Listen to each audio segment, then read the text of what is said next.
हर जगह का अपना एक अलग क्यूजीन है। साउथ इंडियन क्यूजीन बहुत बहुत ज़्यादा वास्ट है। ऑल ओवर वर्ल्ड अगर देखा जाए तो रिसर्च कहती है 1200 तरीके के चावल है जो बनते हैं। असलियत में इंडियन कुजीन क्या है? 70 से 75 तरीके की टेक्निक्स होती हैं जिससे कि बिरयानी को प्रॉपर तरीके से बनाया जाता है।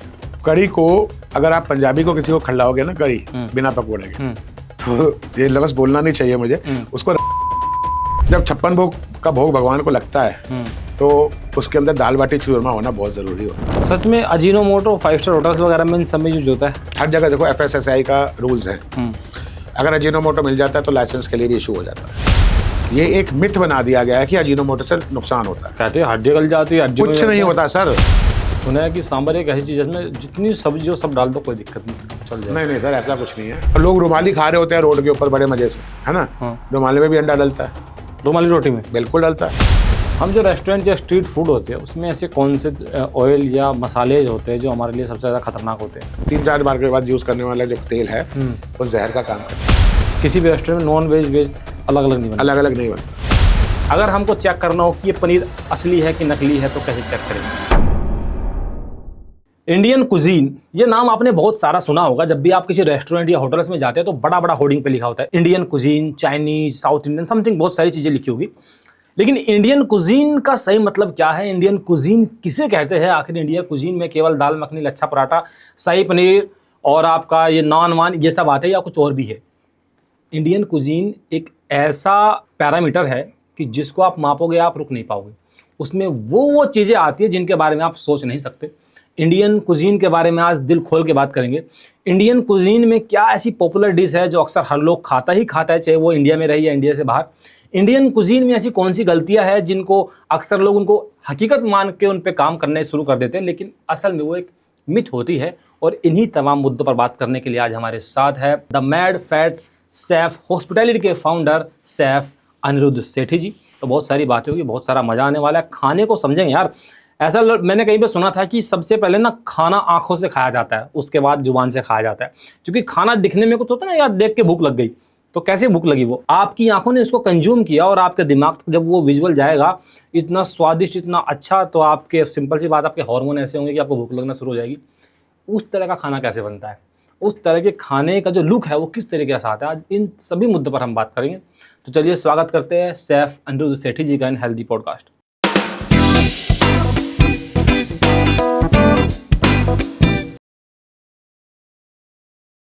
बहुत बहुत स्वागत है सर। सर नमस्कार। नमस्कार।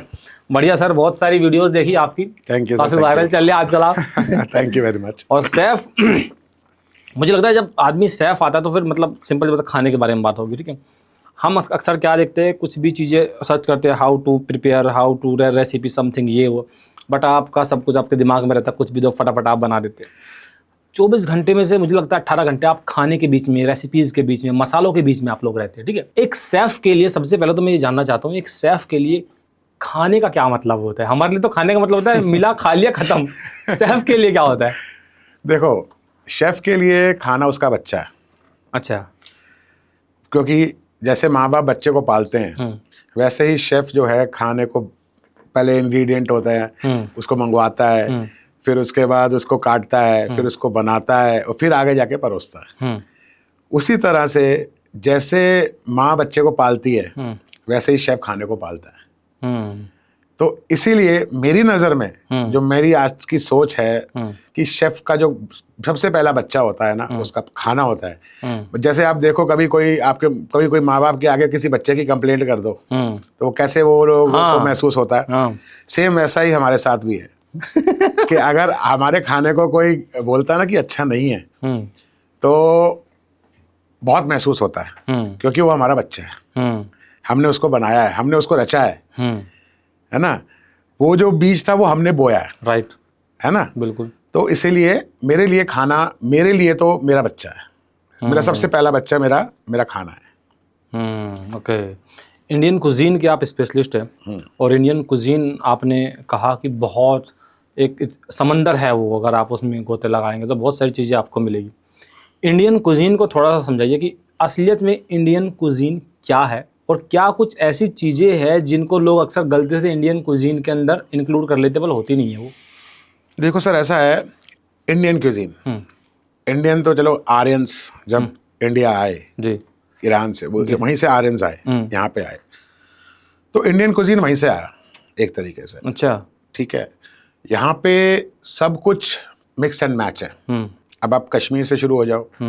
ठीक है, कश्मीर में जो इन्फ्लुएंस है वो पर्शियन क्यूजीन का है साथ में। अच्छा।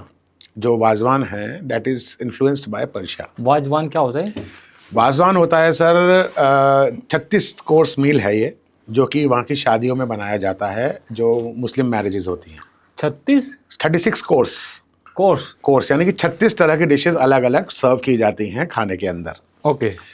फिर वहाँ पे जो हिंदू कम्युनिटी है वहाँ का जो है बटसाल होता है वो अलग तरीके से है। फिर आप उससे नीचे आ जाओ, जम्मू आ जाओ, वहाँ डोगरी है, वहाँ क्यूजीन अलग है। फिर उससे नीचे आ जाओ आप पंजाब आ जाओ, पंजाबी क्यूजीन आपको पता ही है क्या है क्या नहीं है। कोई। ठीक है, फिर हिमाचल है, फिर दिल्ली दिल्ली में जो है बेसिकली सब क्यूजीन्स का मिक्स है। ये तो वो कहते हैं खिचड़ी है। ठीक है, फिर आप राजस्थान चले जाओ, गुजरात चले जाओ, महाराष्ट्र चले जाओ, फिर मध्य प्रदेश चले जाओ, हर जगह का अपना एक अलग क्यूजीन है, अलग टेस्ट है, अलग इंग्रेडिएंट्स हैं। जो इंग्रेडिएंट्स वहाँ मिलते हैं वो यहाँ नहीं मिलते कई बार। अगर हम नॉर्थ ईस्ट जाते हैं तो वहाँ का जो नींबू है वो नींबू ही अलग है। अच्छा।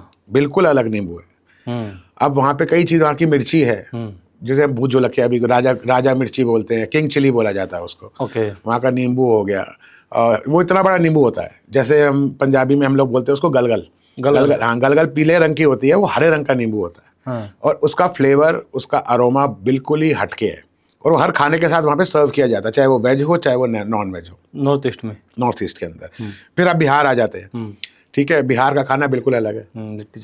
लिट्टी चोखा तो सर वो तो एक कॉमन चीज़ है। बिहार में बहुत कुछ ऐसा है जो कि बनता है। ठीक है, दुस्का हो गया, फिर उसके बाद लिट्टी चोखा तो है ही है। फिर कई चीज़ें ऐसी हैं उसके अंदर जो दाल भात के साथ वो तो सर दाल भात तो और कश्मीर से लेके कन्याकुमारी तक है। अच्छा। दाल भात तो कश्मीर से लेके कन्याकुमारी तक है, और वो सबसे ज़्यादा कंफर्टिंग फूड है वो इंडिया का। क्योंकि दाल भात कह लो, खिचड़ी कह लो, ये सबसे ज़्यादा कंफर्टिंग फूड है कि हर घर में बनता ही बनता है ना। फिर बैंगलोर में साउथ चले जाओ, वहाँ की क्यूजीन अलग है। अब साउथ में लोग, अगर हम नॉर्थ इंडिया वाले सोचते हैं साउथ इंडियन क्यूजीन के अंदर सिर्फ सांभर, डोसा, वड़ा, इडली यही सब है। नहीं, साउथ इंडियन क्यूजीन बहुत बहुत बहुत ज़्यादा वास्ट है। अच्छा। उसके अंदर कितने तरह के मसाले बनते हैं, कितने तरह की पोड़ी बनती है, कितने तरह के सांभर बनते हैं, कितने तरह की इडली बनती है, कितने तरह के मुद्दे बनते हैं, कितने तरह के पोरियल बनते हैं, कितने तरह के वरुवल बनते हैं। हर चीज़ जो है बिल्कुल अलग है। मैंने एक साउथ इंडियन रेस्टोरेंट में देखा था, वो थाली वाला कंसेप्ट नहीं होता जिसमें थाली आसान थाली साउथ इंडियन। तो वहाँ पे एक मेन्यू कार्ड में पता है क्या लिखा था? मैंने देखा plain rice, lemon rice, tomato rice, curd rice, ये राइस, वो राइस, 10 तरह के राइस थे अलग। हाँ बिल्कुल, वो देखो अब उनके अपने साउथ इंडियन नाम है सब चीज़ों के। अब बेसिकली बात है, बेसिकली क्या है, it's a type of a khichdi है ना। अब वहाँ पे खिचड़ी को पोंगल बोला जाता है। पोंगल वहाँ पे एक त्योहार भी होता है। हाँ, केरला में पोंगल बोला जाता है। ठीक है, तो वही चीज़ है, मतलब नाम अलग है, चीज़ वही है, थोड़ा सा बनाने का तरीका अलग है बस। हैदराबादी बिरयानी जो है, हैदराबादी बिरयानी वो इंडियन कुजीन का हिस्सा है? बिल्कुल, पूरा बिल्कुल। हैदराबादी बिरयानी में ऐसा खास क्या है कि अक्सर जहाँ पे भी अगर कोई राइस का ब्रांड आता है वो भी हैदराबादी बिरयानी का फोटो लगा के उसमें अपने आप को प्रमोट करता है, मतलब क्या खास है उसमें? देखो ऐसा होता है कि बिरयानी जो है, अगर मैं कहूँ तो हैदराबादी बिरयानी ही बिरयानी है। ठीक है, बिकॉज सारा जो खेल है वो है कच्चे गोश्त की बिरयानी, जो असली नाम है हैदराबादी बिरयानी का, कच्चा गोश्त। कच्चा गोश्त, क्योंकि वो कच्चे गोश्त में ही बनती है, चाहे वो मटन हो चाहे वो चिकन हो। अच्छा। ठीक है, उसको कच्चे गोश्त के अंदर ही दम लगाया जाता है, इसलिए दम बिरयानी बोलते हैं। इसलिए दम बिरयानी। दम मतलब उसमें, दम मतलब प्रेशर। अच्छा, उसको चारों तरफ से कवर करके अपनी स्टीम के अंदर, भाप के अंदर पकती है वो, दम घोट देते हैं उसका। हाँ, तो दम जो है दम लगा के पकाई जाती है, इसीलिए हैदराबादी बिरयानी। देखो दम लगा के तो अवधी बिरयानी भी पकती है, दम लगा के अखनूरी भी पकती है, दम लगा के आपका बेंगलोर की बिरयानी भी पकती है, दम लगा के आपका केरला की बिरयानी भी बनती है। ठीक है, देखो कई तरह की बिरयानी है, हर जगह का अलग अलग टेस्ट है, हर जगह का अलग अलग इंग्रेडिएंट है। तो बिरयानी एक अपने आप में ही अलग टॉपिक है कि अगर बिरयानी पे बोलना चालू किया जाए ना तो बिरयानी को ख़त्म ही नहीं होगा कभी। अच्छा। ऑल ओवर वर्ल्ड अगर देखा जाए तो रिसर्च कहती है 1200 तरीके के चावल है जो बनते हैं। 1200 तरीके की? हाँ जी, ऑल ओवर वर्ल्ड की बात कर रहा हूँ। हाँ हाँ, अच्छा 1200 तरीके की रेसिपीज हैं जो चावल की जो कि बनती हैं। अब इंडिया में ही ले लो आप, 29 तरह की बिरयानी तो मुझे आती है बनानी। कितनी? 29 तरह की बिरयानी। अच्छा। 29 टाइप्स ऑफ बिरयानी। तलपा कट्टी अलग हो गई, डिंडी गुल अलग हो गई, फिर आपका क्या कहते हैं अवधी बेसिकली वो लोग बिरयानी बोलते हैं बट वो बिरयानी नहीं, वो पुलाव है। ठीक है। फिर हैदराबादी दम बिरयानी होगी, बेंगलोर की बिरयानी अलग तरीके से बनती है। फिर आप अगर चले जाते हैं क्या कहते हैं कई तरह की तहरी बनती है, कई तरह की बिरयानियाँ बनती हैं। तो 29 तरह की बिरयानी तो मैं खुद बनाना जानता हूँ। अच्छा। ठीक है। तो ऐसी कई चीज़ें हैं, हर बिरयानी का मसाला अलग होता है। ठीक है। अब मसाले के अंदर जड़ी बूटियाँ भी जाती हैं और जो नॉर्मल स्पाइसेस होते हैं वो भी जाते हैं। कई तरह के मसाले बनते हैं बिरयानी को बनाने के लिए, कई तरह के प्रोसेस हैं, कई तरह की टेक्निक्स हैं। क्योंकि जिससे मैंने सीखा जी, खैर कोई भी उस्ताद पूरा ज्ञान तो देता नहीं, बट जहाँ तक मैंने सीखा है कि बिरयानी बनाने में तकरीबन 70 से 75 तरीके की टेक्निक्स होती हैं जिससे कि बिरयानी को प्रॉपर तरीके से बनाया जाता है। उसको गैस के चूल्हे को चलाने से लेके दम लगाने तक और उसको खोलने तक और फिर उसके बाद बिरयानी को निकाल के देने तक 70 से 75 तरीके की टेक्निक्स हैं बिरयानी बनाने के लिए। बिरयानी कहने को बहुत आसान है मगर बिरयानी को समझना बहुत मुश्किल है। हालांकि देखा जाता है कि बिरयानी जो है, जो पुराना आईने अकबरी वगैरह सब ये कहते हैं कि बिरयानी जो है बेसिकली 2 शब्दों से जुड़ के बना, बिरंज और बिरयान। बिरंज और बिरयान। बिरयान। बिरंज का मतलब होता है चावल और बिरयान का मतलब होता है दम लगाना। दोनों वर्ड को मिक्स करके बिरयानी का वर्ड बना। और this is basically a local man food जो कि दस्तरखाने आम से आया। 2 दस्तरखान होते थे, दस्तरखाने आम और दस्तरखाने खास। जब मुगल्स थे हमारे यहाँ पे। क्या होते थे दस्तरखान? दस्तरखान होता है बेसिकली जो जिस कपड़े के ऊपर बिछा करके खाना खाया जाता था मुस्लिम कम्युनिटी के अंदर, उसको दस्तरखान कहते हैं। अच्छा। तो जो दस्तरखान आम लोगों का था, मतलब जो कि मतलब आप मिडिल मैन और बिलो रॉयल्स, नहीं रॉयल तो अलग हो गया, वो दस्तरखाने खास हो गया। अच्छा। जो रॉयल्स का हो गया वो दस्तरखाने खास हो गया और जो आम आदमी का हो गया वो दस्तरखाने आम हो गया। ठीक है। ठीक है। ये बिरयानी और निहारी जो है ना, ये दस्तरखाने आम लोगों के लिए ही बनी। अच्छा। ये दस्तरखाने खास के लिए नहीं थी। बिरयानी वगैरह कोरमे हो गए, स्टू हो गए, ये थे उन लोगों के लिए। अच्छा। ठीक है। बट अब जो है बिरयानी हर किसी के लिए है और हर किसी के लिए बिरयानी जो है एक कहते हैं ना स्टेपल फूड बन चुका है। रायता लिया और बिरयानी ली, या सालन लिया और बिरयानी ली और खा लिया। Easy to carry, easy to handle and easy to eat and easy to digest even. Yes yes yes. अगर क्योंकि चावल सबसे ज़्यादा जल्दी डाइजेस्ट होता है बॉडी के अंदर, इसीलिए लोग यंगस्टर्स से लेके बुजुर्ग तक बिरयानी को प्रेफर करते हैं। सालन बोला ना आपने एक वर्ड, सालन? हाँ, सालन मतलब कि सब्जी जो बिरयानी के साथ खाया जाता है। सालन वो जब आता है ना, एक तो मतलब करी टाइप का होता है, ठीक ना? हाँ, करी होती है वो। करी होती है। तो देखो सालन कई तरीके के बनते हैं। हाँ। अब बिरयानी को बनाने के साथ में कई लोग, हैदराबाद में तो मिर्ची का सालन चलता है या बैगन का सालन चलता है या बगारे बैगन बनते हैं। कई लोग बगारे बैगन भी बिरयानी के साथ खाते हैं। बगारे बैगन क्या होता है? बैगन की सब्जी बनती है वो नट्स के साथ, नट हो गया, तिल हो गया, तेल हो गया, सब मिला करके बहुत ही बढ़िया इमली के साथ ही बगारे बैगन बनते हैं। तो ये भी कई लोग खाते हैं बिरयानी के साथ। और मिर्ची का सालन तो है ही है, आपने सुना ही होगा, मिर्ची का सालन चलता है हैदराबादी बिरयानी के साथ। सालन जब आदमी वर्ड सुनता है ना, वो सोचता है ये नॉनवेज है। सालन का मतलब नॉनवेज नहीं है। सालन का मतलब है जो भी बना है सब्जी, चाहे वो वेज हो चाहे वो नॉन वेज हो। ओके। अब हम कश्मीर चले जाते हैं। ठीक है। कश्मीर में स्यून बोला जाता है। स्यून सब्जी को बोला जाता है स्यून। ओके। अब हमारे पंजाबी में क्या बोलते हैं? कीचाड़े है। कीचाड़े मतलब क्या बनाया है। हर जगह का अपना एक लैंग्वेज है खाना को पूछने के बारे में। अब कश्मीर में बोलते हैं स्यून क्या होसी, मतलब क्या सब्जी बनाई है आपने। ओके। Like that. तो हर जगह पे अलग अलग बोला जाता है। जैसे जैसे भाषा बदलती है वैसे वैसे खाना बदलता है। जैसे जैसे खाना बदलता है, जहाँ का पानी बदला जाएगा तो खाना भी बदल जाएगा। राइट। ये चीज़ है। ओके। आपने इंडियन कुजीन के बारे में इतना बोला कि कन्याकुमारी से लेके जम्मू तक इंडियन कुजीन है। आपका फेवरेट इंडियन कुजीन कौन सा है? देखो मेरे तो इसमें अगर मैं, ये तो बहुत मुश्किल क्वेश्चन है और बहुत ट्रिकी क्वेश्चन है मेरे लिए। मेरे लिए तो खाना है। मेरे लिए तो माता अन्नपूर्णा का आशीर्वाद है, चाहे वो कश्मीर से लेके कन्याकुमारी तक। हाँ, मगर हाँ ये बता सकता हूँ कि मेरे को सबसे ज़्यादा फेवरेट डिश क्या है मेरी, ये मैं आपको बता सकता हूँ, मगर क्यूजीन नहीं बता सकता, क्योंकि मेरे लिए तो कश्मीर से लेकर कन्याकुमारी तक सब क्यूजीन एक है। ओके, है ना। और हाँ, मेरी जो फेवरेट डिश है वो है कढ़ी चावल। कढ़ी चावल सबसे, 56 भोग एक तरफ और कढ़ी चावल एक तरफ। कढ़ी के बारे में बहुत सारी चीज़ें एक मतलब आती है। कढ़ी भी कोई किस तरह से बनाता है, कोई किस तरीके से बनाता है। देखो कढ़ी बेसिकली, जो कढ़ी का मतलब क्या है, कढ़ी का मतलब है जो कड़ कड़ के बनी हो। कड़ कड़ के मतलब खोल खोल के बनी हो। हाँ हाँ हाँ। ठीक है।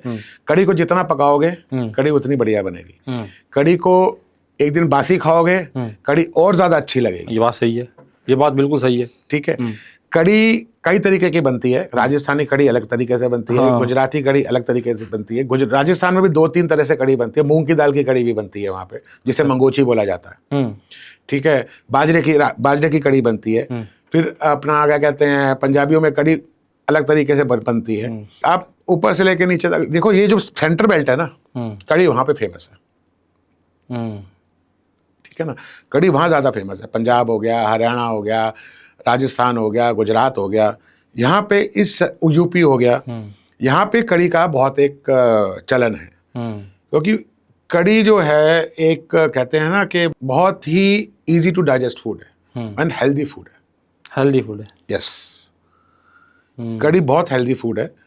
और अब जैसे सावन का महीना चल रहा है, आजकल के दिनों में कढ़ी को बैन किया जाता है, नहीं खाया जाता कढ़ी। सावन के महीने में, और दही वगैरह भी नहीं, दही की वजह से ही उसको बैन किया जाता है। अब आप अजमेर चले जाओ, ठीक है, वहाँ पे खाटा बनता है। खाटा बोला जाता है कढ़ी को ही। अच्छा, खाटा बोला जाता है कढ़ी को, बट उसके अंदर क्या होता है, उसके अंदर दही नहीं होता। क्यों? वो दही के बिना बनती है, बेसन और पानी मिला के बनती है। तड़का लगाया जाता है हींग का और राई का, कड़ी पत्ते का, और वो खाटा बोला जाता है उसको। और उसको खाते हैं कचौड़ी के साथ। जब आपने सुना भी होगा कड़ी कचौड़ी, हाँ हाँ हाँ हाँ, है ना। अच्छा अच्छा, उसको आपने सुना भी होगा कड़ी कचौड़ी। तो वो खाटा ही खाया जाता है कड़ी के साथ, उसमें दही नहीं होती। उसमें दही नहीं होता, बहुत पतला होता है इसलिए। बहुत पतला होता है। तो कड़ी का भी देखो, मैं 9 तरह की कड़ी तो मैं जानता हूँ बनाने, अरे अलग अलग तरीके से। सबसे डिफिकल्ट वाली कड़ी कौन सी है बताइए? देखो यार, कड़ी में कोई कुछ खास हार्ड एंड फास्ट रूल नहीं है। आपको बस इतना पता होना चाहिए कि आपको बेसन कितना डालना है।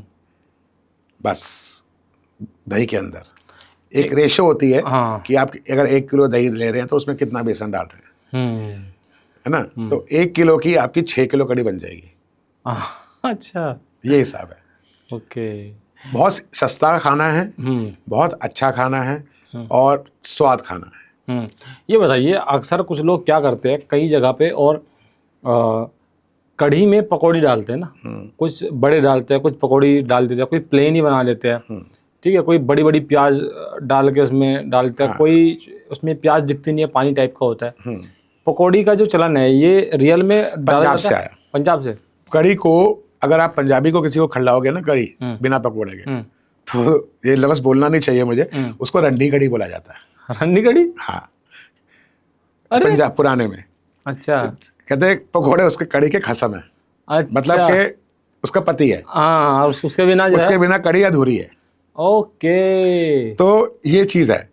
तो कढ़ी पकोड़े के बिना पंजाबियों के लिए अधूरी है। अच्छा। हाँ, और अगर आप राजस्थान में जाते हो तो वहाँ बिना पकोड़े के चलती है, प्लेन कढ़ी चलती है। वहाँ पे भी कढ़ी 2 तरीके से बनती है। एक तो बनती है आपका जो हम येलो अदरक लहसुन का पेस्ट डाल के बनाया जाता है, और दूसरी बनती है सफ़ेद रंग की कढ़ी बनती है वहाँ पे भी राजस्थान में, जो कि गरम मसाले के साथ, साबुत गरम मसाले के साथ उस कढ़ी को बनाया जाता है, और उसका फ्लेवर बिल्कुल ही अलग होता है और बिल्कुल पतली होती है वो। तो उसमें वो नहीं होता, बेसन नहीं होता? बेसन होता है मगर बहुत कम मात्रा में। हल्दी नहीं होती उसके अंदर। सेम गुजरात चले जाओ, वहाँ कढ़ी खट्टी मीठी मिलेगी आपको, है ना। आप हिमाचल चले जाओ, वहाँ टांगरी डाली जाती है पकोड़े की जगह पे। लंबे लंबे पकोड़े होते हैं, वो जो है बेसिकली वहाँ पे आम इजीली मिल जाती है नमकीन वालों के पास, तो टांगरी डाली जाती है, उसको टांगरी बोला जाता है। सेव बोलते हैं जैसे, सेव, मोटी सेव हो जाती है, इतनी मोटी सेव होती है। इतनी मोटी होती है? हाँ, इतनी मोटी सेव होती है, तो वो डाली जाती है हिमाचल के अंदर। उसको वहाँ पे माणी भी बोला जाता है। माणी। तो देखो, हर जगह का अलग अलग अपना अपना स्वाद। जगह बदलेगी चीज़ वही होगी, तरीका बदल जाएगा बनाने का। ओके, कोई ऐसी डिशेज के बारे में कोई इसकी हिस्ट्री बताइए ना जो थोड़ी सी मतलब यूनिक हो, अनयूजुअल सी लगे। देखिए ऐसा है, अब जैसे हम दाल बाटी चूरमा है, हाँ, ठीक है, अब दाल बाटी को इन्वेंट हुए जहाँ तक मैंने पढ़ा है, it was invented round about 5000 years back. ये तो महाभारत चले गए। बिल्कुल महाभारत के टाइम की ही बात बता रहा दाल बाटी चूरमा। हूँ, महाभारत टाइम की बात है। बिकॉज जब सत्यभामा ने भगवान कृष्ण को नारद जी को बेच दिया था। अच्छा। हाँ, अगर आप श्रीमद् भागवत पढ़ेंगे तो उसके अंदर ऑलरेडी मेंशन्ड है ये सब चीज़ें कि भगवान कृष्ण उनके अपने हो जाएं, इसीलिए सत्यभामा ने भगवान कृष्ण को नारद जी को बेच दिया था। तब भगवान कृष्ण को ने उनको नारद जी ने उनको बोला कि भाई बाटी अपना खाना बनाने के लिए भगवान कृष्ण को बोला। तो भगवान ने तो लीला रचनी थी। तो क्या हुआ कि ये दिस इज ऑलरेडी मेंशन्ड कि उन्होंने आटे के अंदर ज़्यादा पानी मिला दिया। वो पानी मिलाने से क्या हुआ, आटा थोड़ा वो हो गया, लेवी की तरह हो गया। फिर उन्होंने कहा इसको, नारद जी ने बोला एक काम करना, इसको सुखा दो और सुखा के फिर इसकी आग में सेक करके इसकी बाटी बना लेना। अच्छा। तो वहां से बाटी का इन्वेंशन हुआ। अच्छा। अब देखो जितनी भी दालें हैं, हमारी जो हिंदुस्तान की सबसे पुरानी दाल है वो है हरी मूंग की दाल, जो कि हमारी हिस्ट्री में भी मिलती है, बहुत पौष्टिक है, जिसके हम स्प्राउट्स भी बनाते हैं। ठीक है, सबसे पुरानी जो दाल है हमारे हिंदुस्तान की, और अपना जो कि हमारे सतयुग और कलयुग से, सतयुग से और द्वापर से चलती आ रही है, वो है हरा मूंग, है ना। तो बाकी सब दालें बाद में आई हैं, चाहे वो चने की दाल हो या आपकी मूंग की दाल हो या मसूर हो या उड़द हो, जो भी है, मगर सबसे पुरानी जो दाल है वो है हरा मूंग। तो पहले लोग दाल बाटी उसके साथ मूंग के साथ भी खाते थे। अच्छा, ओके। मगर अब जो चलन है कि वैसे तो दाल बाटी पंचमेल दाल के साथ भी चल जाती है, ठीक है। अब आप यूपी में भी बाटी बनती है, ठीक है, यूपी में बाटी खाई जाती है छिलके की दाल के साथ, जो छिलके वाली दालें होती हैं जो उनके साथ, और राजस्थान में जो बाटी खाई जाती है वो ज़्यादातर खाई जाती है मिक्स दाल के साथ। अब मिक्स दाल बनाते हैं, उसके साथ खाई जाती है हर जगह का। अब उधर अपना वृंदावन साइड पर चले जाते हैं तो वहाँ बाटी खाई जाती है मूंग की दाल के साथ, जो पीली मूंग धुली के साथ। धुली के साथ, ओके। तो वही चीज़ है कि हर जगह अलग अलग तरीका है, अलग अलग चीज़ है बनाने की। जब 56 भोग का भोग भगवान को लगता है तो उसके अंदर दाल बाटी चूरमा होना बहुत ज़रूरी होता है। अच्छा, बिल्कुल, इसी वजह से। ओके। एक ये जयपुर में बोलते हैं, राजस्थान में रेड मीट बोलते हैं, वहाँ पे लाल मांस। हाँ। लाल मांस, रेड मीट, क्या कॉन्सेप्ट है वो, क्या चीज़ है वो? देखो सर, लाल मांस पहले क्या होता था, जब लोग बंजारों का ही डिश है ये, घूमते ज़्यादा मसाले तो उनको कहाँ कैरी कर सकते थे। जानवर मारने के बाद उसको 4 मसाले 5 मसालों के साथ बनाया, मिर्च तेज, ठीक है, दही तो उनके पास होता ही था, लाल मिर्च होती ही थी, नमक होता ही था, सरसों का तेल होता ही था, तो यही 4-5 चीज़ों के साथ, लहसुन होता ही था, इसी के साथ लाल मांस बनाया जाता था। ओके। और बनाते हुए वो लोग कोयले पे थे या उसके आंच पे थे, तो उसका जो स्वाद, उसका जो फ्लेवर है वो बिल्कुल ही अलग होता था। तो लाल मांस जो है फिर बाद में रजवाड़ों के पास भी आया। पहले तो ये बंजारों ने ही शुरू किया था इसको। ओके। फिर बाद में ये जो आया अपना रजवाड़ों के पास आया बनाने के लिए। लाल मांस का मतलब, लाल मांस मतलब देखो मांस का मतलब हो गया मीट। अच्छा, सिंपल मीट। ठीक है, और लाल का मतलब उसका कलर लाल होता है, तो इसीलिए उसका नाम लाल बनाया, क्योंकि जो मिर्ची इस्तेमाल होती है पूरी रेड हो जाती है, वो मिर्ची का नाम है मथानिया। अच्छा। वो मिर्ची आज की तारीख में बहुत कम पैदावार हो गई है उसकी, मगर फिर भी मिलती है।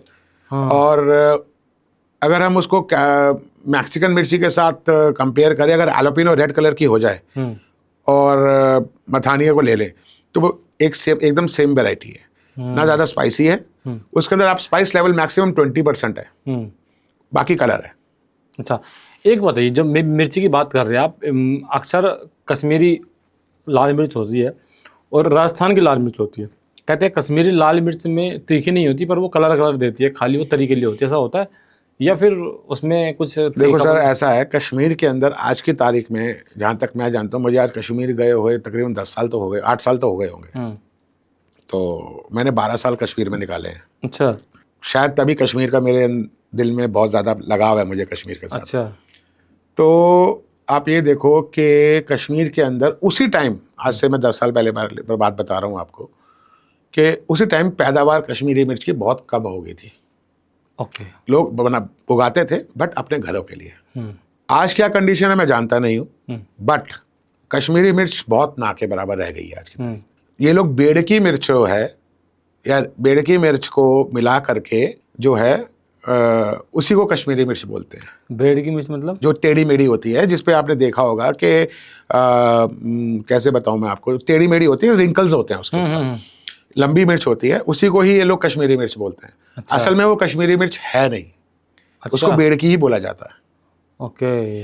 अब लोगों ने तो देगी मिर्च बोलना चालू कर दिया। हाँ। ठीक है, असल में देगी मिर्च MDH का पेटेंट ब्रांड है। देगी मिर्च? देगी मिर्च कोई नाम की मिर्च नहीं है? नाम की मिर्च नहीं है ये पेटेंट ब्रांड है MDH का। असल में वो 2 तरह की मिर्ची मिला करके बनाई जाती है। हाँ। उस मिर्ची को 2 तरह की मिर्ची को मिलाते हैं, फिर उसको बनाते हैं। ओके। है ना। अब मैं ये सारे डिटेल में इसमें बोलूँगा नहीं। अच्छा। तो पॉडकास्ट के अंदर कि कौन सी मिर्ची मिलाई जाती है और कैसे बनाई जाती है। नहीं, मिलाई तो मिर्ची जाती होगी ना? मिलाई मिर्ची जाती है। अच्छा। मिलाई मिर्ची ही जाती है इसके अंदर। और मैंने आपको बताया ना, 2 तरह की मिर्ची को मिलाया जाता है रेशो के हिसाब से। ओके। तब बनाई जाती है कि इसका स्पाइस लेवल भी प्रॉपर रहे और इसका जो कलर आता है वो भी प्रॉपर रहे। कलर के बारे में जब बात होती है तो लोग अक्सर बोलते हैं कि कोई प्रोडक्ट, मैं सिर्फ इसकी MDH की बात नहीं कर रहा हूँ, बट इन जनरल बहुत सारे लोग बोलते हैं कि कलर कभी भी इस चीज़ से, जो मिर्च वगैरह से है, सिर्फ तीखापन आता है, कलर लाने के लिए कुछ अलग चीज़ें ऐसा कुछ नहीं है ऐड सर। करते हैं। आप साबुत 2 मिर्च, आपको एक मिर्च का नाम बताता हूँ मैं, आप पता करें रेशम पट्टा, ये मिर्च है, ठीक है, उस मिर्च को पीस लीजिए, ठीक है, या उसको बॉईल कर लीजिए, बॉईल करने के बाद पेस्ट बना लीजिए, और आप उस मिर्ची से खाना बनाइए, आप कह नहीं सकते कि आपने कलर क्या आया। अच्छा। बिल्कुल। अब ज़्यादा दूर का बेड़की तो इजीली मिल जाती है और अमेज़ॉन पे भी अवेलेबल है। अब बेड़की मिर्च को भी अगर बॉईल करके आप पीसेंगे और उसमें तेल डाल देंगे थोड़ा सा, तो ऑटोमेटिकली आपको लाल रंग मिल जाएगा सर। अच्छा। बिल्कुल। मैं अपनी किचन्स के अंदर, जितने भी मेरे किचन, मैंने आज तक 124 रेस्टोरेंट ओपन करे हैं, रेस्टोरेंट्स एंड होटल्स। आज तक मेरे किसी रेस्टोरेंट के अंदर आपको कलर नहीं मिलेगा, चाहे वो कोई भी कलर हो। फूड कलर की बात कर रहा हूँ मैं। उसके बाद ना आपको अजीनोमोटो मिलेगा। इस पे भी मैं आपसे बात करने वाला था। मैं सबसे बात करता हूँ अजीनोमोटो के बारे में, और अक्सर लोग, बहुत सारी वीडियोज जो सर्कुलेट होती है यार, मैं हर शेफ से सवाल पूछता हूँ, सबसे पूछना है मुझे, आपसे भी मैं पूछूंगा ये बातें। बिल्कुल सर, पूछिए। सच में अजीनोमोटो 5 स्टार होटल्स वगैरह में इन सब में यूज होता है? देखो, 5 स्टार्स के बारे में तो मैं नहीं बोल सकता कुछ भी। वैसे तो नहीं कोई भी यूज़ करता, क्योंकि सबसे पहले हर जगह देखो FSSAI का रूल्स है। अगर अजीनोमोटो मिल जाता है तो लाइसेंस के लिए भी इशू हो जाता है। अच्छा। हाँ, ढाबों में तो यूज़ होता है। हाँ, वो तो मेरे सामने यूज़ हुआ, मैंने देखा है। ढाबों में तो यूज़ होता है। देखो, कोई नुकसान नहीं है अजीनोमोटो। ये एक मिथ बना दिया गया है कि अजीनोमोटो से नुकसान होता है। कहते हैं हड्डी गल जाती है, हड्डी कुछ नहीं होता सर।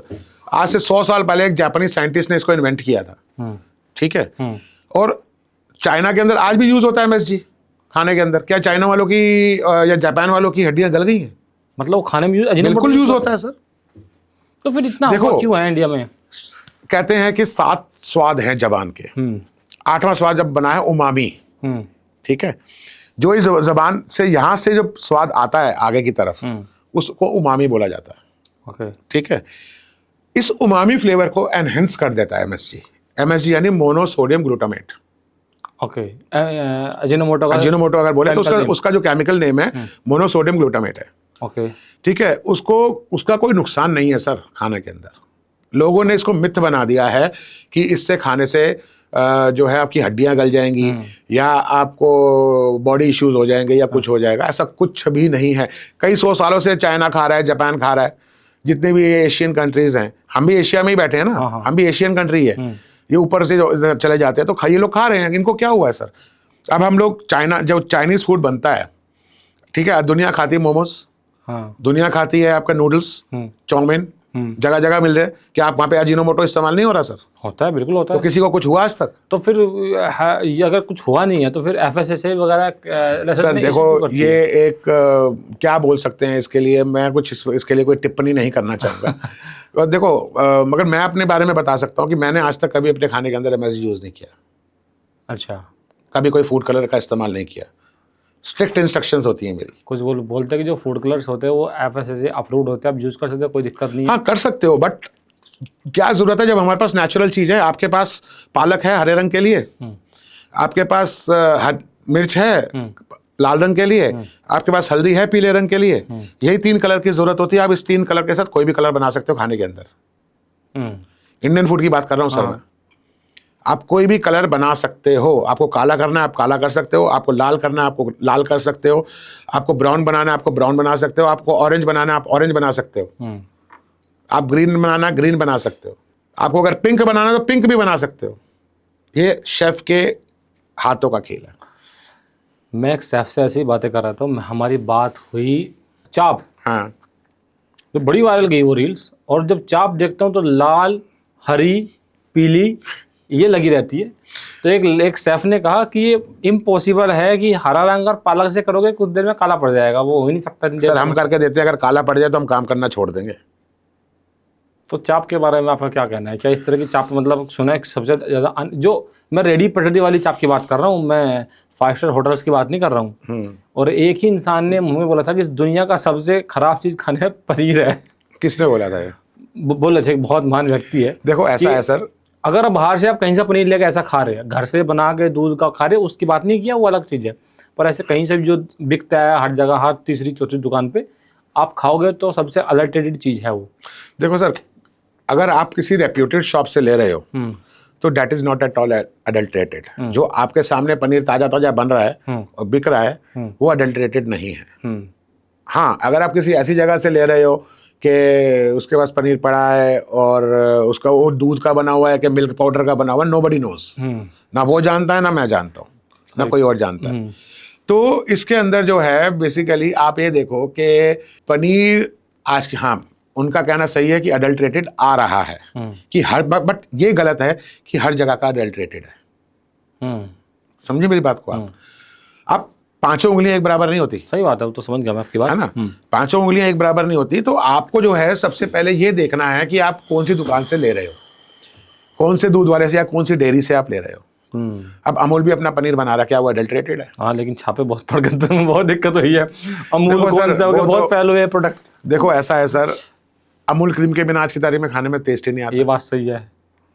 अब मैं ये कहता हूँ, लोग कहते हैं कि अमूल क्रीम के बिना खाने में टेस्ट नहीं आता, और मैं ये कहता हूँ बिना क्रीम और बिना बटर के भी खाने में स्वाद आता है। बनाने वाला चाहिए। ज़रूरी नहीं है कि आप क्रीम बटर के साथ खाने के अंदर स्वाद ज़्यादा बढ़ा दोगे।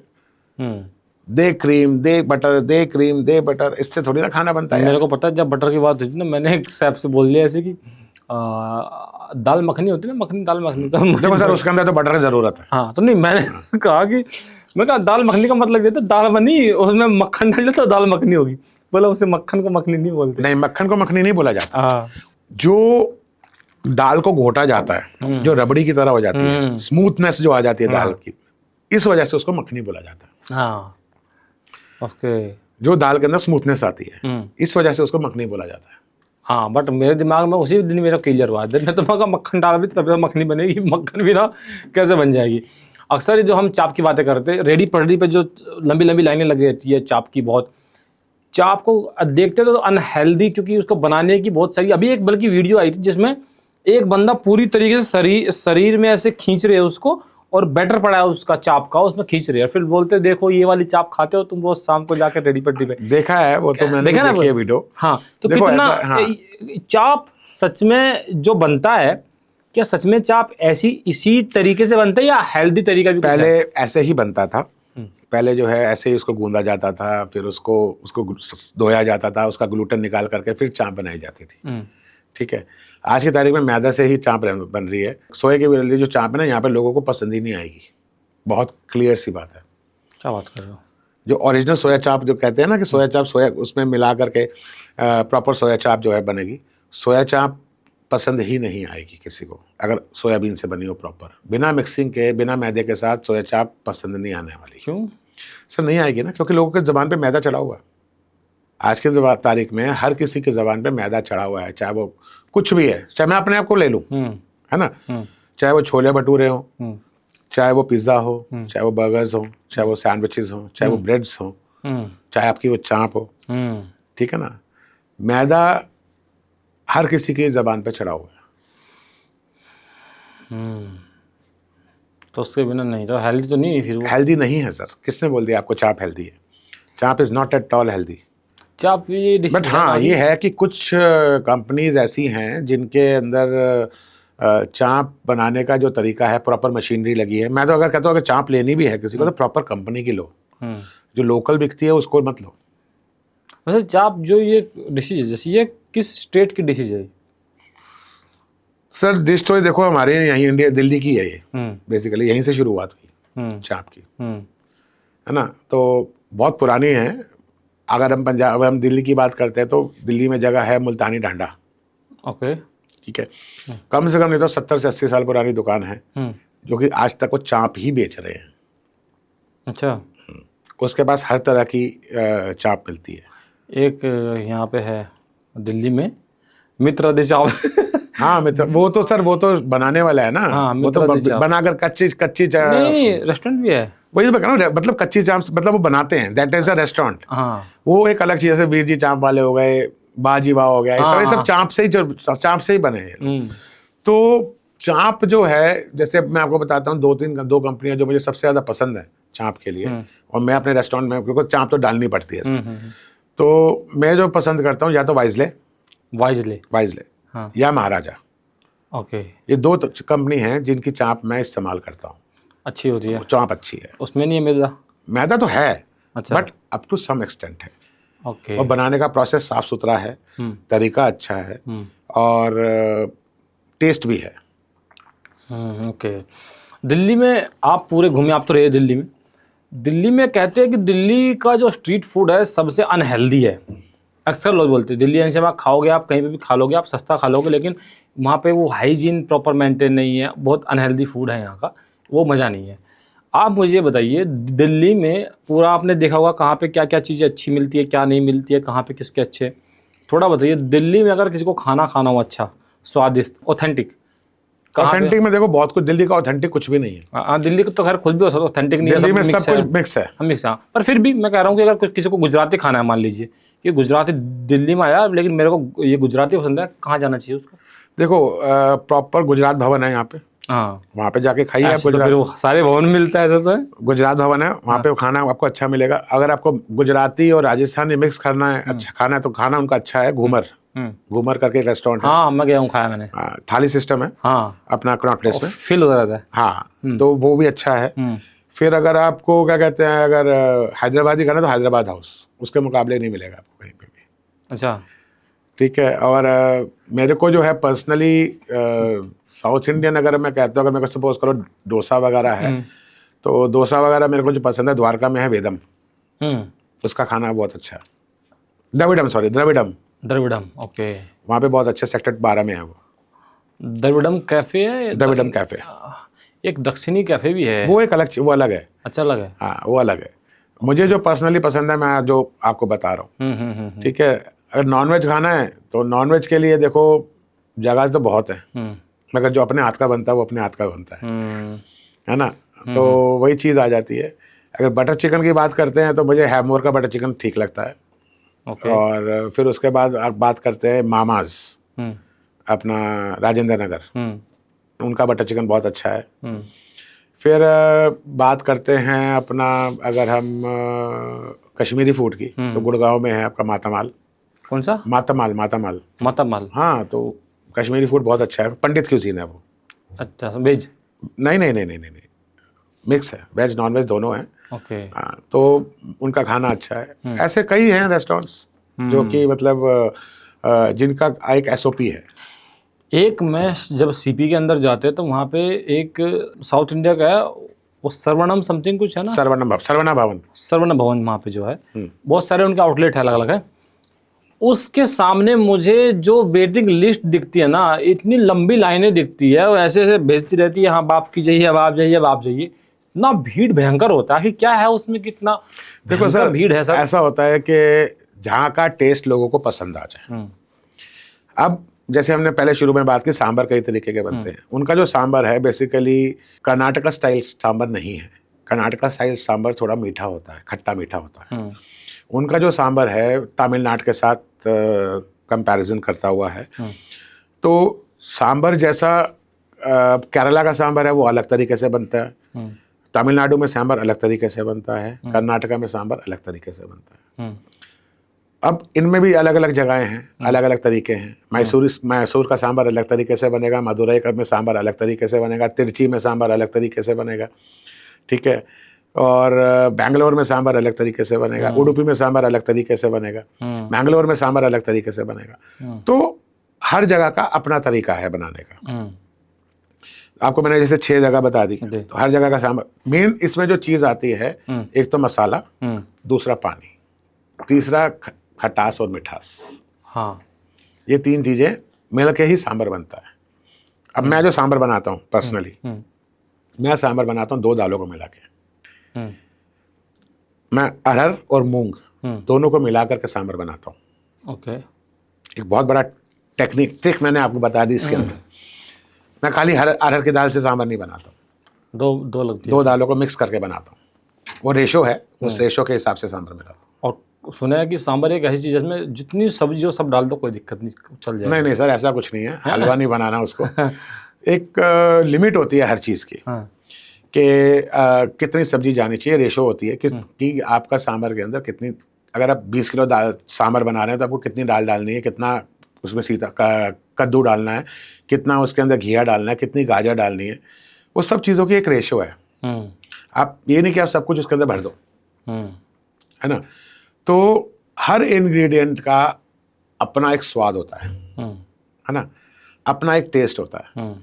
तो उस टेस्ट को मेंटेन रखने के बाद ही एक प्रॉपर डिश बनती है। अगर आप उस चीज़ को आप क्वांटिटी को हिला दोगे ना, तो आपकी डिश का सत्यानाश होगा ही होगा। वो बहुत ज़रूरी है आपको कि आपकी किस मिदाद में आप वो चीज़ डाल रहे हो। सपोज करो, अगर मैं एग्जांपल लेता हूँ बेकरी की या पैटिसरी की ही एग्जांपल लेता हूँ, तो बिना तोले तो उनका खाना बनता ही नहीं है। अच्छा, बेकरी बिना तोले बन ही नहीं सकती। हाँ, जिसको इतने साल हो गए, जिसको आइडिया हो गया, वो एक अलग बात है। अगर कोई बंदा बना रहा है, सपोज करो फॉर एग्जांपल केक बना रहा है, तो वो हर चीज़ तोल करके ही डालेगा, ग्रामेज के हिसाब से, कि कितना बेकिंग पाउडर जाएगा, कितना बेकिंग सोडा जाएगा, कितना उसके अंदर क्या कहते हैं इम्प्रूवर जाएगा, या कितना वो जाएगा, क्योंकि ब्रेड्स के अंदर इम्प्रूवर वगैरह भी जलते हैं। तो वो सब चीज़ें हैं कि आप कितना किस मिदाद में डाल रहे हो। वही चीज़, सेम चीज़ इंडियन फूड के अंदर भी है कि आप क्या चीज़, अगर सपोज करो आप धनिया पाउडर ज़्यादा डाल दोगे तो खाने में क्या स्वाद रहेगा। सही बात है। अगर आप मिर्ची तो बंदा फिर खा लेगा थोड़ी बहुत, नमक अगर आप तेज़ कर दोगे खाने के अंदर तो क्या स्वाद रह जाएगा। सही बात है ना। नमक एक ऐसी चीज़ है खाने के अंदर, चाहे वो ऑल ओवर वर्ल्ड में चले जाओ आप, जिसके बिना खाना अधूरा है। हाँ, मज़ा तो आएगा ही नहीं। बिल्कुल सही बात है। सब स्वाद बेकार है नमक के बिना। नमक के बिना, इसलिए बोलते हैं नमक स्वाद अनुसार। नमक स्वाद अनुसार। सही बात है। आपकी एक वीडियो बड़ी अच्छी वायरल थी और देखी भी थी, थोड़ा सा मुझे अटपटी लगी वो बात, और बात अटपटी इसलिए लगी कि मैंने उसको खुद से रिलेट किया, because I am a vegetarian. आपने बोला कि 100% जितने भी रेस्टोरेंट होते हैं वो जो वो बनाते, लच्छा बनाते हैं, नान बनाते हैं, माफ़ कीजिए, जो नान बनाते हैं, नान में अंडा डालते हैं। सच में अंडा डालते हैं? सर, डलता है अंडा।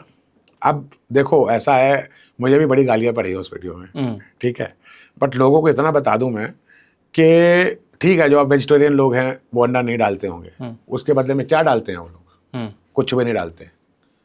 जो नॉन वेजिटेरियन रेस्टोरेंट्स हैं वो सब अंडा डालते हैं। अब कोई आप जाके देख तो नहीं रहे किचन के अंदर कि क्या डल रहा है क्या नहीं डल रहा। हाँ, डलता है अंडा, बिल्कुल डलता है अंडा। अपने वेजिटेरियन रेस्टोरेंट के अंदर मैं भी नहीं डालता हूँ, जो नॉन वेजिटेरियन रेस्टोरेंट है उसके अंदर अंडा डालते हैं।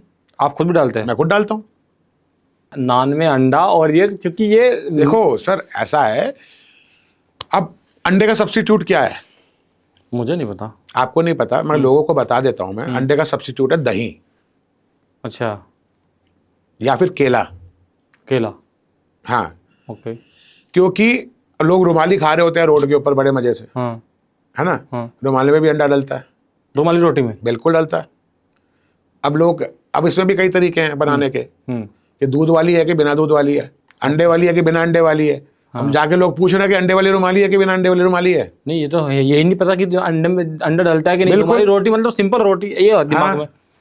अच्छा, सर ये देखो, अंडा जो है, अभी पीछे मैं एक वीडियो देख रहा था किसी की, उससे बोला कि अंडा वेजिटेरियन है। तो ठीक है, कहते हैं आजकल जो ब्रीडिंग के बिना जो है इंजेक्शंस लगाए जाते हैं, तो उस वजह से जो है मुर्गी एक दिन में जो है 2-2 अंडे देती है, तो साल के 400-500 अंडे देती है एक मुर्गी। तो इतनी ब्रीडिंग ना होके उसके अंदर जो इंजेक्शन के साथ, वो इसलिए वो अंडे जो है वेजिटेरियन है। तो एक हंसने वाली बात है, अंडा वेजिटेरियन नहीं है सर।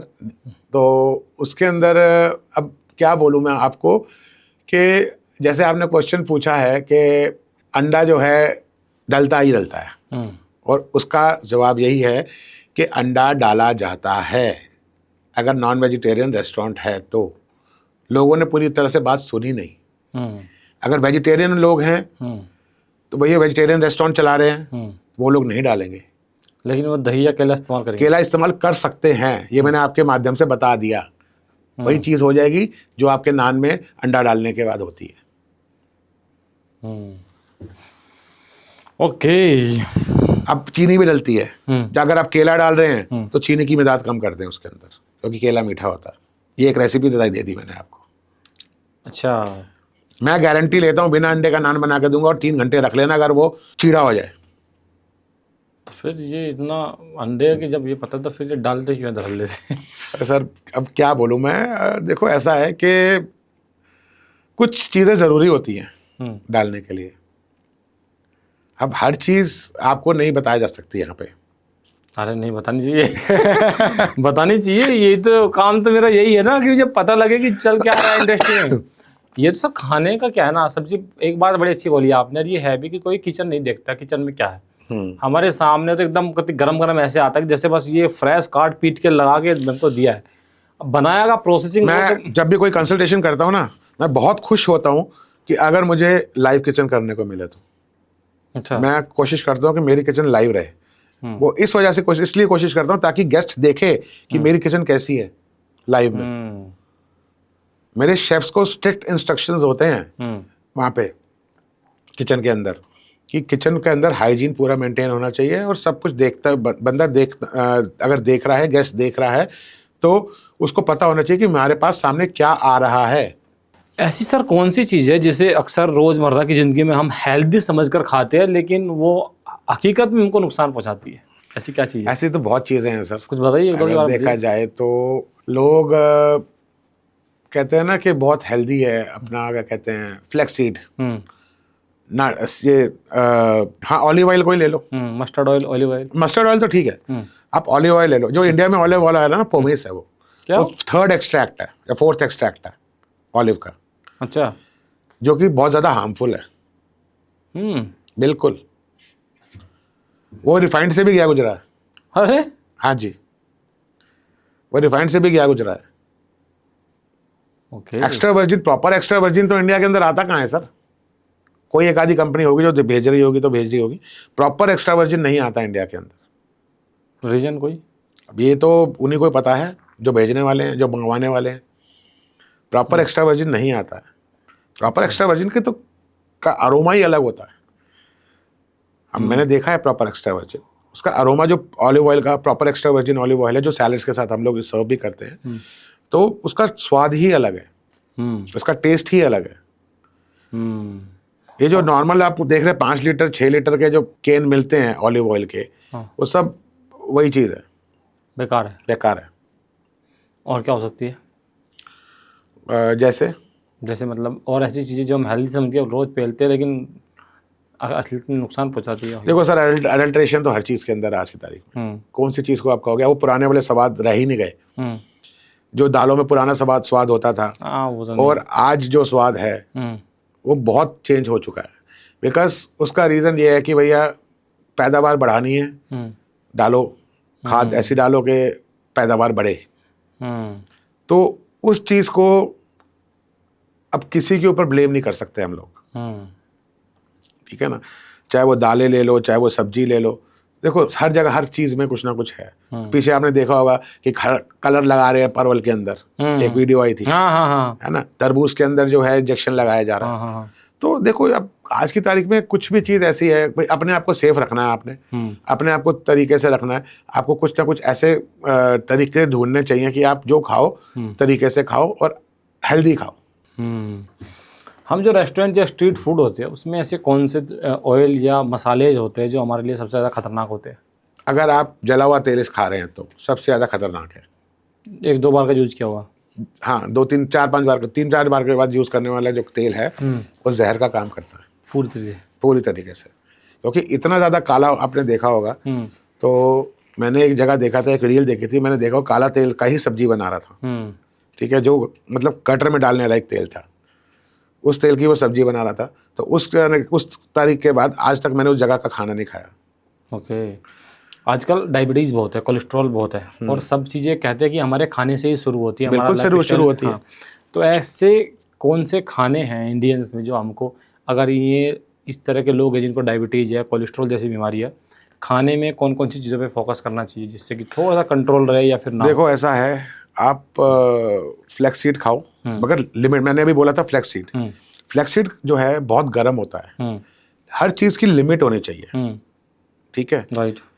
अब एक पाउडर बनाओ जिसमें फ्लैक्सीड हो, अजवाइन हो, अपना मेथी दाना हो, अपना क्या कहते हैं सौंफ हो, और एक बूटी आती है गुड़मार, ठीक है, ये मिलाओ, ये 4-5 चीज़ें मिलाओ, एक पाउडर बनाओ, बराबर मात्रा में लेके और खाओ सुबह। कैसे नहीं डायबिटीज़ कंट्रोल होती है आपकी? अच्छा, बिल्कुल, मैं खुद खाता हूँ क्योंकि मैं खुद डायबिटिक हूँ। ऐसे ही ना, मेरे पास एक एस्ट्रोलॉजर आ गए, हेल्थ एस्ट्रोलॉजर थे, मेडिकल एस्ट्रोलॉजी बोलते थे, हेल्थ पे बात करते थे बहुत ज़्यादा। तो वो डायबिटीज़ के बारे में कुछ प्रिडिक्स दे रहे थे। वो खुद बोला मैं खुद डायबिटीज हूँ भाई। हाँ, लेकिन बताया मुझे कंट्रोल नहीं है अपने, मैं फिर भी 1-2 रसगुल्ला पेल देता हूँ। हाँ, देखो अब मेरा तो काम ही ऐसा है हाँ, कि कितना हम कंट्रोल कर लेंगे। खाना सामने रख कर सामने रख, देखो टेस्ट तो हमें करना ही करना है, चाहे कुछ भी हो जाए। अच्छा, अब हमारे लिए क्या सर, 365 दिन खाना ही है, ठीक है, चाहे वो वेज हो चाहे वो नॉन वेज हो। ओके, सही बात है। हमारे लिए तो वो खाना है, हमारे लिए हमारा बच्चा है, हमने उसको बनाया है, उसको बच्चे को संवारना है और संवार करके आगे देना है। बिल्कुल, ये तो मेरे को एक शेफ ने और बोला था कि नॉन वेज नॉन वेज कोई कुछ नहीं होता, खाना खाना होता है, खाना होता है। हाँ, नॉन वेज की कुछ मत करो ना, हमारे लिए कोई दिन नहीं, कोई बात नहीं। राइट। जो फ्रोजन फूड होते हैं अक्सर पैकेट में होते हैं, बहुत डी फ्रिज होते हैं, या जिसमें प्रिजर्वेटिव अक्सर कुछ होते हैं, फ्रोजन फूड या प्रिजर्वेटिव सच में ज़्यादा नुकसानदेह होता है या फिर ये सिर्फ एक सोशल मीडिया पे एक? देखो सर, ऐसा है, फ्रोजन अगर आप ब्लास्ट कर रहे हो तो 6 महीने तक आपके खाने को कुछ भी नहीं होगा अगर आपका खाना डीप में पड़ा है। ब्लास्ट मतलब ब्लास्ट फ्रीजर है। अच्छा, तो अगर आप उसके अंदर खाना ठंडा हुआ, डाला, ब्लास्ट हुआ, ब्लास्ट के अंदर अपना -18-20 डिग्री में पड़ा रहा, अगर 6 महीने भी पड़ा है तो उसको कुछ नहीं होगा, कोई बैक्टीरिया नहीं होगा, कोई कुछ नहीं होगा उसके अंदर, और उसके अंदर प्रिजर्वेटिव डालने की भी ज़रूरत नहीं है। अच्छा, ठीक है ना। ऐसे कई कॉन्सेप्ट्स हैं जो मैंने भी खोले हैं, है ना। तो उसके अंदर कोई प्रॉब्लम नहीं क्रिएट हो सकती है आपकी, कि आप उसको जो है कि ख़राब हो जाएगा या कुछ होगा। हाँ, खुलने के बाद, थॉ करने का मतलब उसका जो बर्फ़ है उसको पिघलवाने के बाद, उसको गर्म करने के बाद अगर आपने 1-2 दिन रख लिया तो फिर वो ख़राब होगा। अच्छा, बट हाँ, 6 महीने तक उस चीज़ की गारंटी मैं खुद लेता हूँ, नहीं होगा, हर कुछ नहीं होगा, मगर पैकिंग सही तरीके से होनी चाहिए उसकी, सबसे मेन चीज़ ये है। आजकल क्या होता है, जो बैचलर्स होते हैं खास करके जो बाहर मेट्रो सिटीज़ में रहते हैं, बाहर जिनका रोज़ का खाना पीना होता है, क्या सलाह देंगे कि क्या चीज़ पे फोकस करना चाहिए, बाहर किन चीज़ पे बिल्कुल नहीं करना चाहिए हेल्थ के लिए? देखो सर, खाना तो हेल्दी खाओ, सबसे पहली चीज़, सैलड्स पे ज़्यादा ध्यान दो, जंक फूड जितना कम खाओगे उतना अच्छा है, ठीक है। अगर आप आजकल तो वैसे भी हर जगह रोटी भी आपको पैकेट्स में मिल जाती है, हाँ बिल्कुल, ठीक है ना, आपको सब्जियां भी पैकेट्स में मिल जाती है, ठीक है। कई कंपनीज ऐसी हैं जो कि पैकेट्स में भी फूड, प्रिजर्व फूड दे रही हैं, बट देखो हाँ, अप टू सम एक्सटेंट उसमें प्रिजर्वेटिव होता है, बट उतना हार्मफुल नहीं होता because it's already lab tested, है ना, ठीक है। उनके पास सर्टिफिकेशन है, तो आपकी हेल्थ के लिए उसमें कोई नुकसान नहीं है। ओके। तो आप वो खाना खा सकते हैं इजीली। आपने कभी कुछ ऐसा देखा है कि कोई आप मोबाइल पे कोई क्लिप देख रहे हो किसी रेसिपी की, जो रेसिपी बन रही है, और आपने देखा यार ये गलत कर दिया इसने, ऐसे नहीं होता जो बता रहा है, ऐसा बिल्कुल होता देखा है और बिल्कुल कमेंट भी किया उस पर। है? क्या, कौन सी रेसिपी थी? बहुत कुछ है सर इसके अंदर। बताओ ना फिर। सबसे ज्यादा मिसकंसेप्टेड है हमारे इंडिया के अंदर, वो है रोगन जोश। रोगन जोश क्या होता है? इट्स अ मटन डिश हाँ। बेसिकली, जो कि कश्मीर से बिलोंग करती है। ओके। अब रोगन जोश के अंदर क्या है, लोग बनाते हैं, मटन करी बनाई, उसके अंदर इलायची, अपना सौंफ पाउडर डाला, हाँ। ठीक है, सौंठ पाउडर डाला, ग्रेवी को छान दिया, तो वो रोगन जोश हो गया। ठीक है, ऐसे नहीं बनता है रोगन जोश। अच्छा। रोगन जोश बनाने के भी दो तरीके हैं, एक कश्मीरी पंडित तरीका अलग है और कश्मीरी मुस्लिम तरीका अलग है बनाने का। ओके, दोनों अलग अलग। दोनों अलग अलग तरीके हैं बनाने के। अगर असली रोगन जोश का जिसने टेस्ट ले लिया ना, वो ये नॉर्मल रोगन जोश नहीं खाएगा। ये तो मटन करी है basically, that is not at all rogan josh. मैं अपने मेन्यूज के अंदर कभी भी मटन का नाम रोगन जोश नहीं रखता हूँ। अच्छा। आप मेरे जितने रेस्टोरेंट देखेंगे, कहीं पे भी आपको रोगन जोश, अगर मटन करी है तो मटन करी मिलेगी आपको। रोगन जोश होगा तो प्रॉपर रोगन जोश ही दूंगा मैं कोई कॉम्प्रोमाइज़ नहीं करूंगा रेसिपी के साथ। ये मेरा स्ट्रिक्ट रूल है अपना। कोई इंग्रेडिएंट के साथ कोई कॉम्प्रोमाइज़ नहीं, कोई रेसिपी के साथ कोई कॉम्प्रोमाइज़ नहीं। अगर मैं रेसिपी लिखता हूँ ना, तो रेसिपी भी प्रॉपर लिखता हूँ कि इतनी देर पकाना है और इतनी देर इसको इस आंच पे पकाना है। ओके। अक्सर क्या है, वेज और नॉन वेज का जो कॉन्सेप्ट है, और अक्सर हम जैसे लोग जाके देखते हैं भाई नॉन वेज वाला है कि वेज वाला है, भाई यहाँ पे अलग अलग बनता है या नहीं बनता है, एक ही कहीं नहीं बनता सर, कहीं नहीं बनता, अलग अलग। अगर आप multi cuisine non veg veg restaurant में जा रहे हैं तो वहाँ पे कभी भी अलग अलग नहीं बनेगा। बहुत सारे लोग बोलते हैं नहीं हमारा सब अलग अलग होता है। नहीं होता सर, कोई नहीं होता, इसमें कोई वो नहीं है। पक्का? बिल्कुल। आप क्यों किसी को बोलोगे कि अलग अलग बनता है? हाँ बनता है, धुल के बनता है सर। जरूरी नहीं है कि आपका अलग पैन होगा वेजिटेरियन का और नॉन वेजिटेरियन का अलग पैन नहीं होगा। जैसे हम लोग डोमिनोज या फिर उसमें जाते हैं ना, पूरा सेट ही अलग होता है कि ये वो वेज एक अलग चीज़ है सर। मैं रेस्टोरेंट्स की बात कर रहा हूँ। किसी भी रेस्टोरेंट में नॉन वेज वेज अलग अलग नहीं बनता। अलग अलग नहीं बनता, वही पतीले होते हैं, वही सब कुछ होता है, बट हाँ धुल के बनता है। आप ये कहोगे कि उसी पैन के अंदर नॉन वेज बन गया, उसी पैन में वेज बन गया, वो नहीं होता। बनेगा, धुल के बनेगा। ओके। ये सब रेस्टोरेंट में भी है या 5 स्टार होटल्स में भी सब? हर जगह की बात कर रहा हूँ मैं। ये मतलब बहुत बड़ी बात बोल रहे आप, ये मैं थोड़ा हर्ट हो रहा हूँ सुन के। चलिए सर देखो, अगर आप नॉन वेजिटेरियन रेस्टोरेंट में जा रहे हो, ठीक है, अब बंदा 4 पतीले तो ला के रखेगा नहीं ना अलग अलग वहाँ पे, कि इसमें दाल बनाऊंगा, इसमें ग्रेवी बनाऊंगा, इसमें मटन बनाऊंगा, इसमें चिकन बनाऊंगा। अब ये तो लिखा नहीं हो पतीले क्योंकि ये मटन का पतीला है, ये चिकन का पतीला है, ये दाल का पतीला है, ये आपका क्या कहते हैं रेड ग्रेवी का पतीला है, ये वाइट ग्रेवी, वहाँ तो पतीला है पड़ा हुआ। ठीक है ना, और उस पतीले में से कोई भी पतीला उठाएगा और वो खाना बनाएगा शेफ। अच्छा। क्योंकि उसको शाम को बेचना है। समझ रहे मेरी बात को आप? तो मतलब ये है कि बनता नहीं बनता सर। भाई साहब, ये बहुत ज़्यादा थोड़ा सा मेरे लिए थोड़ा सा निराशाजनक जवाब था ये। फिर आप वेजिटेरियन रेस्टोरेंट में जाओ जहाँ पे सिर्फ वेजिटेरियन मिलता है। हाँ, हल्दीराम बीकानेर साइड बहुत है सर वेजिटेरियन, वैसे भी वेजिटेरियन रेस्टोरेंट बहुत है। प्रॉपर वेजिटेरियन रेस्टोरेंट में जाओ अगर आपको ऐसी बात लगती है तो। नहीं, मुझे लगता है कि सुना ये बहुत अच्छा होता है इसका वेज वाला। आप ऐसे देखो, अब मैं आपको एक चीज़ बोलता हूँ, रोजाना ब्रश करते हो? ब्रश करते हो ना रोजाना सुबह? किससे करते हो? पेस्ट से करते हो? हाँ, पेस्ट से करते हो ना? पेस्ट कोई भी वेजिटेरियन नहीं है। मेरा वेजिटेरियन है, मान ही नहीं सकता। मैं गारंटी दे सकता हूँ। कौन सा है? मेरा है डेंटोविन। अब आप सोचोगे ये कौन सा ब्रांड है? डेंटोविन वेजिटेरियन कोई भी पेस्ट नहीं होता सर।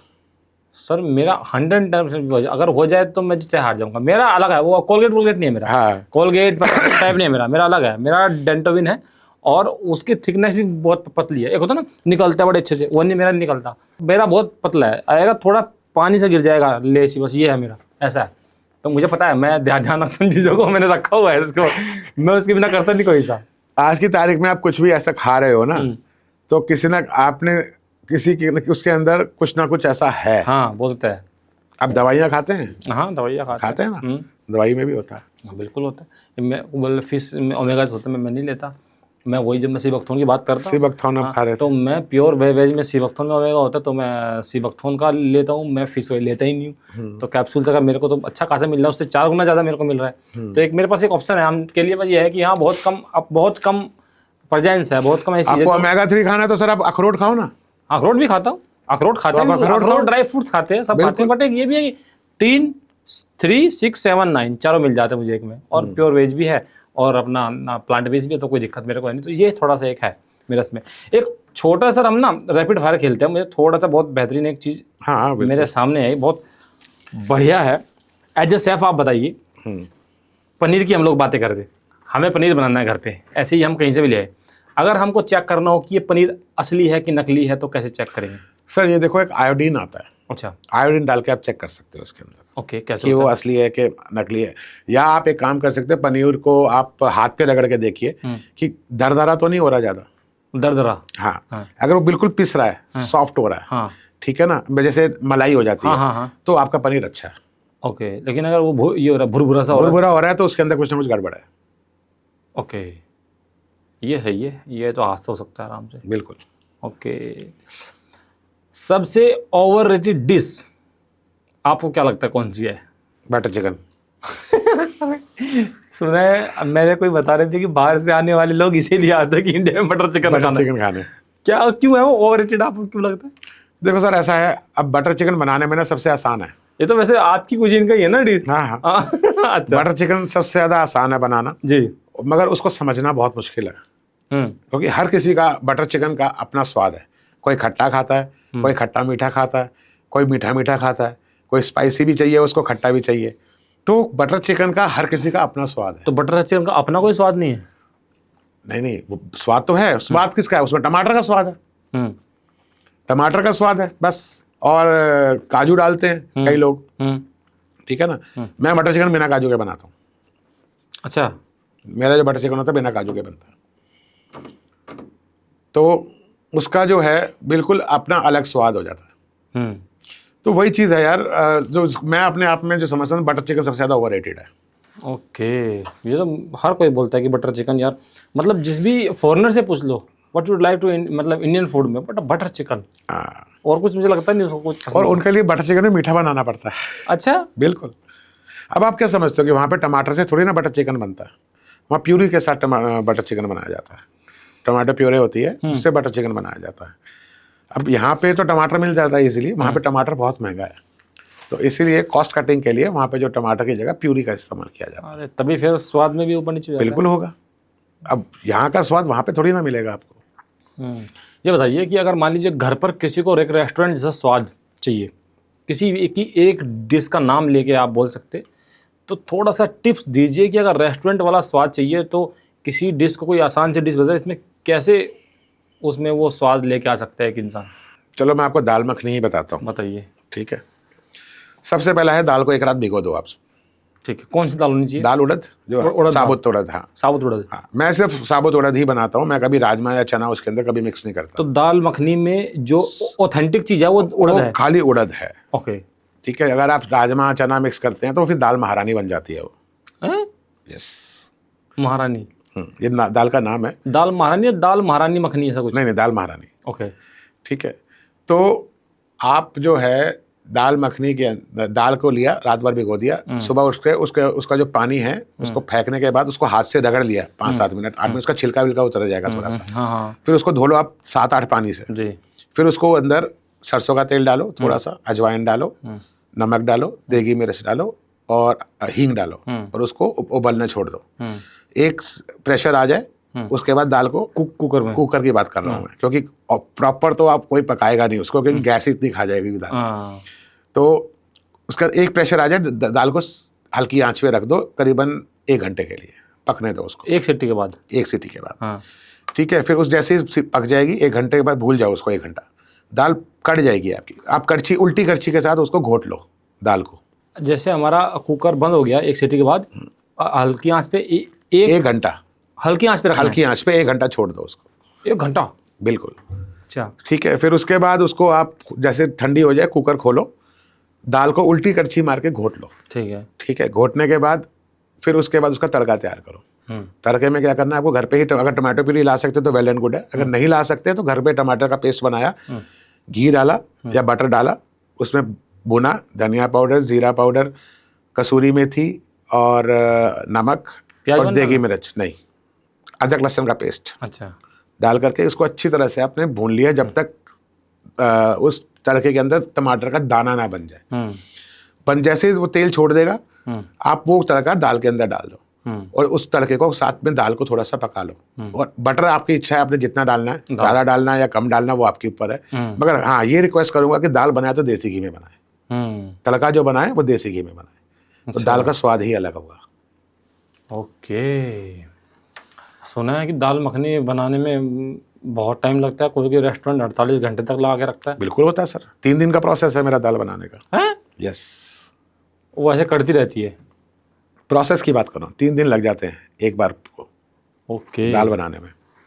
एक रात भिगोई जाती है, फिर अगले दिन रखी जाती है, फिर उसके बाद में एक दिन जो है, देखो कुछ चीज़ें ऐसी हैं जो एक दिन पुराना अच्छा लगता है। अब आपको मैं बता देता हूँ, जैसे कड़ी मैंने बताया था अभी कड़ी आपको, ठीक है, ऐसे ही मटन भी है जो सेम डे के नहीं, अगले दिन ज़्यादा अच्छा टेस्ट देगा।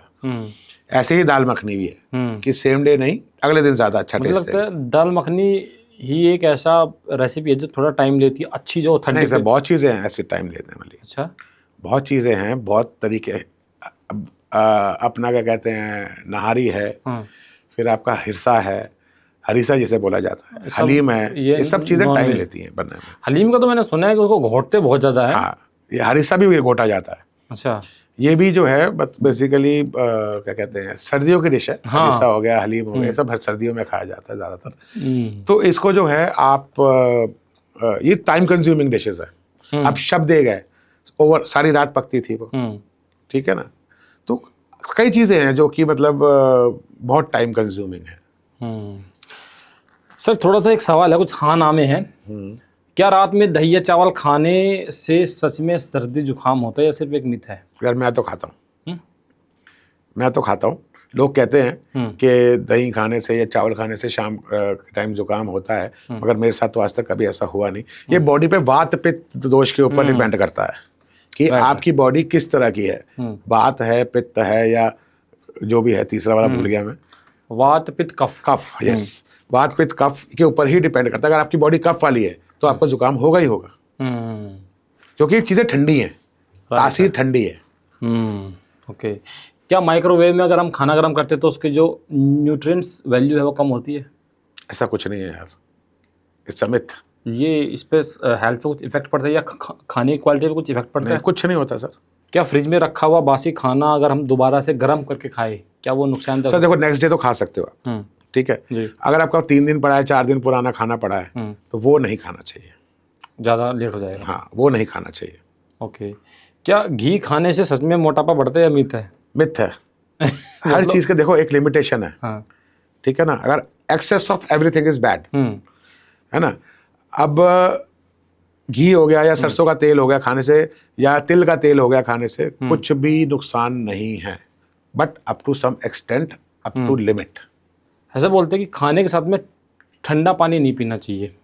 हाँ, ये ठीक है, कहते हैं घुटने खराब होते हैं। हाँ, बहुत सारी चीज़ें, बहुत सारी चीज़ें हैं। वैसे तो खाने के साथ में पानी पीना ही नहीं चाहिए, हाँ, है ना। खाना खाने के हमेशा 1 घंटे, आयुर्वेद यही कहता है, हाँ, कि खाना खाने के 1 घंटे के बाद ही पानी पीना चाहिए। यस यस यस, ताकि खाना भी आपका अच्छी तरह पच सके। एक अक्सर हम देखते हैं ब्राउन ब्रेड और वाइट ब्रेड, दोनों में ये ब्राउन ब्रेड वाइट ब्रेड सुना है कि ब्राउन ब्रेड हेल्दी होता है देन वाइट ब्रेड, ऐसा है? मैं कहूँगा इस क्वेश्चन के बारे में ना ही पूछे तो अच्छा है। नहीं, मैं पूछूंगा, आप बता दो। जो हेल्थ के लिए अच्छा है वो बताइए, आप जो सच है वो बताइए। देखिए, ब्राउन ब्रेड लोग कहते हैं आटे से बनती है, बट जहाँ तक रिसर्च है, उसका कलर चेंज किया जाता है। होती वाइट ही है वो? वाइट ही होती है, मैदे की बनी हुई। अप टू सम एक्सटेंट उसमें मैदा तो मिलेगा ही मिलेगा सर, बिना मैदे के बैटर नहीं बनेगी। आप कहो कि 100% आटा है, 100% आटा कहीं नहीं होगा, उसमें मैदा मिलेगा ही मिलेगा। क्या खाली पेट चाय या कॉफ़ी पीना चाहिए? चाय पीने की भी आपने एक बहुत अच्छी रेसिपी कुछ बताया था, क्या था वो? चाय बनाने की रेसिपी। चाय बनाने की, सॉरी, हाँ, चाय बनाने की रेसिपी। देखो, खाली पेट कई लोगों को आंखें ही नहीं खुलती बेड टी के बिना, हाँ, है ना। वैसे आयुर्वेद कहता है नहीं पीनी चाहिए, कि खाली पेट चाय नहीं पीनी चाहिए, आपको खाने के बाद ही चाय पीनी चाहिए। आप जब से बचपन से कुछ चीज़ें खाना वाना आप खाते होंगे, जैसे जैसे आप खाना खाते हो तो आपके दिमाग में किसी खाने को लेकर के कुछ चीज़ें बैठ जाती है दिमाग में। ऐसा कौन सा रेसिपी या ऐसा कौन सा फूड है जिसके बारे में आप जो है एक गलतफहमी पाले बैठे थे, जैसे ही आप शेफ बने फिर आपको पता लगा अबे यार ये तो ऐसा था ही नहीं, ये तो मैं मानता था ऐसा होता है, ऐसा कुछ था? देखो ऐसा तो खैर कुछ नहीं था, क्योंकि मेरी मम्मी बहुत अच्छा खाना बनाती है। और वैसे तो हर माँ के अच्छा लिए खाना हर बनाती है। माँ अच्छा खाना बनाती है, हर बच्चे के लिए उसकी माँ के हाथ का खाना ही सबसे अच्छा होता है। राइट। तो शी इज़ एक्सेप्शनल। मैंने बहुत कुछ उनसे सीखा। आज तक जितने मसाले मैं बनाता हूँ सब उनसे ही सीखे हुए हैं। मसाले आप खुद ही तैयार मैं करते खुद ही बनाता हूँ, पैकेट वाले नहीं करते? पैकेट वाले नहीं इस्तेमाल करता। देखो आपका जैसे कसूरी मेथी है या आपका क्या कहते हैं धनिया है, ये सब तो देखो लेना ही पड़ेगा। हाँ, गरम मसाला ले लो, बिरयानी मसाला ले लो, छोले का मसाला, सांभर का मसाला, पाव भाजी का मसाला, ये सब खुद बनाता हूँ मैं बाहर से नहीं खरीदता। मीट मसाला हो गया। इन सब मसालों में जो बनते हैं इन सब में कॉमन चीज़ क्या है जो सब में डलती है? देखो सर, सब चीज़ों में सबसे कॉमन तो गरम मसाले ही हैं। हर चीज़ में डलेंगे, इलायची हर चीज़ में डलेगी। अब कई चीज़ें हैं, सब चीज़ें हैं, जो काफ़ी चीज़ें हैं जो कि इनके अंदर डलती हैं, बट सारा कुछ डिफर करता है क्वांटिटी, कि आप कौन सी चीज़ किस क्वांटिटी में कितना डाल रहे हो। वो चीज़ बहुत मायने रखती है। लास्ट में सर ये बताइए कि मतलब मेरे दिमाग में सवाल आ रहा था, मैं लास्ट में आपसे पूछूंगा, अगर आप शेफ नहीं होते तो क्या होते फिर? क्या डॉक्टर होता है? बिल्कुल, हम भी तो डॉक्टर ही हैं, खाने के डॉक्टर हैं। नहीं, आप तो चीज़ों को इन्वेंट करते हैं, वो तो इन्वेंट की हुई चीज़ें खराब हो गई ठीक करते हैं। तो डॉक्टर होता सर मैं, पक्का? पक्का। किस चीज़ के? मतलब आपने किया कभी सी मतलब? सर मैं साइंस स्टूडेंट रहा हूँ।